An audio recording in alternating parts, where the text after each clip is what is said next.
God save the Queen! Yes, Brian Style. It sounds like the Duke and the Duchess are expecting. The Duchess? The Duke and the Duchess. Well, this is good. I mean, the first kid's turned out great, right? No problems with George. So they're going to go back and try to go 2 for 2. I was fighting with one of our producers about this. He's like, why do we even care? You know how long we fought to get away from it? I'm like, no taxation without representation. Right. But anyway, we are. Next hour, we get that producer's name. We all know who it is. All right, it is a minute after the top of the hour. We've got a lot to talk to you about this morning. United States warplanes taking out ISIS targets near Iraq's crucial Haditha Dam. The new barrage of airstrikes comes as President Obama prepares to outline a plan to fight ISIS. For more on that and what we expect from the president this week, we turn to Peter Ducey live in Washington. Good morning.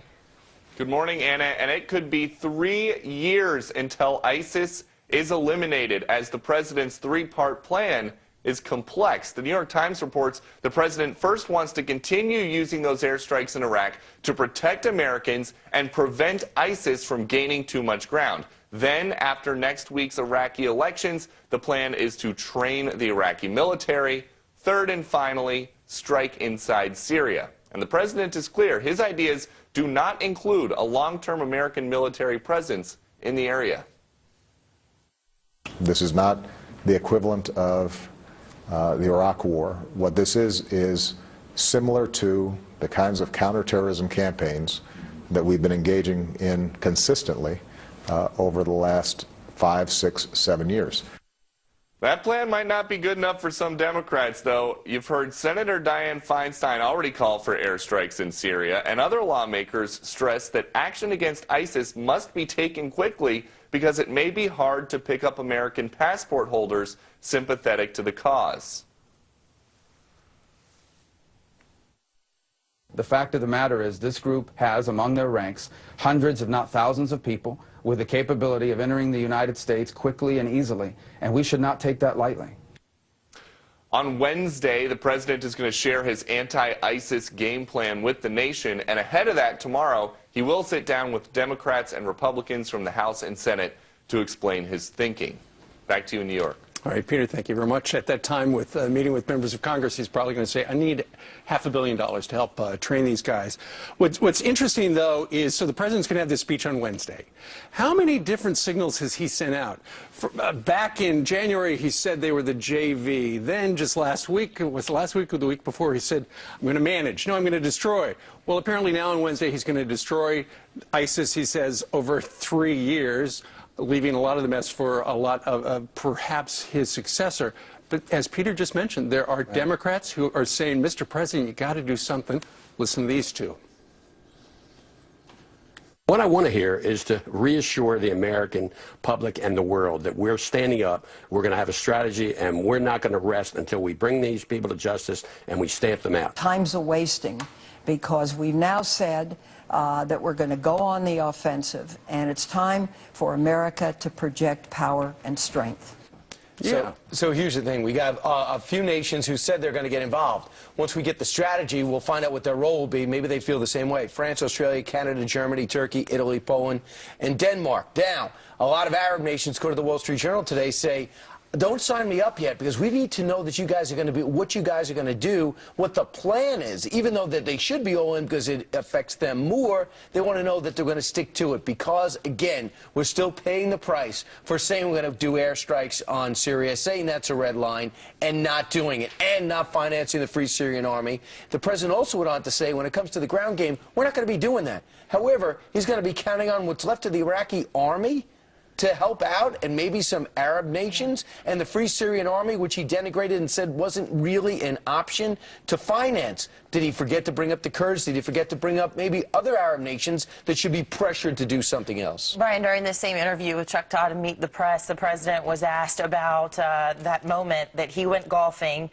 just moments after James Foley's parents were just crying and so upset about their son being beheaded. He says, you know what, I'm sorry, but I'm not sorry. Listen.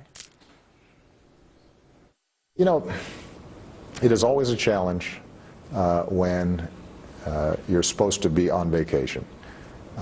Because you're followed everywhere, and part of what I'd love is a vacation from you want us to stop the press, and because I promise you, in because 2.5 years, yeah. I think that happens. After having talked to the families, where it was hard for me to hold back tears listening to the pain that they were going through, after the statement that I made, that I should have anticipated the optics. But part of this job is also the theater of it. Part of it is, how are you?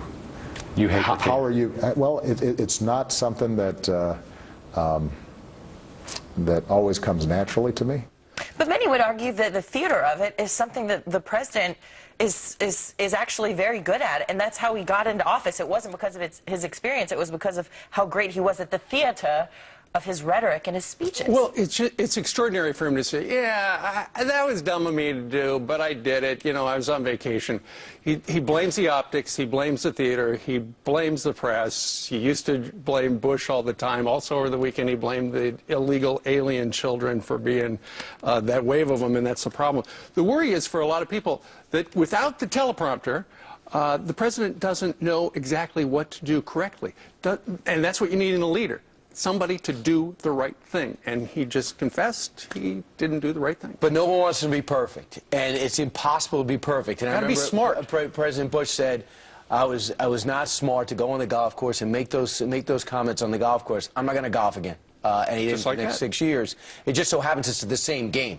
I mean, if President Bush's passion was playing tennis or something like that, he said, "I wouldn't play tennis again." So I just think that there's nothing wrong if the president just wants to come out and said, "I don't know what I was thinking. I cannot believe I went from this." But he didn't really come out and say that. He said, "You guys keep following me around on vacation." The reason why you came off vacation was because there was a beheading and a taunting from one of our chief enemies on this planet who is looking to stage an attack here, perhaps. Meanwhile, Mitt Romney was the lead guest on Fox News Sunday. He was asked about the president and his would-be strategy that we're soon going to hear about on ISIS. Listen. We fought long and hard to provide security and freedom for those people. And yet the president was, I don't know, too busy on the golf course to pick up the phone and meet with the leaders around the world and to say, what happens if?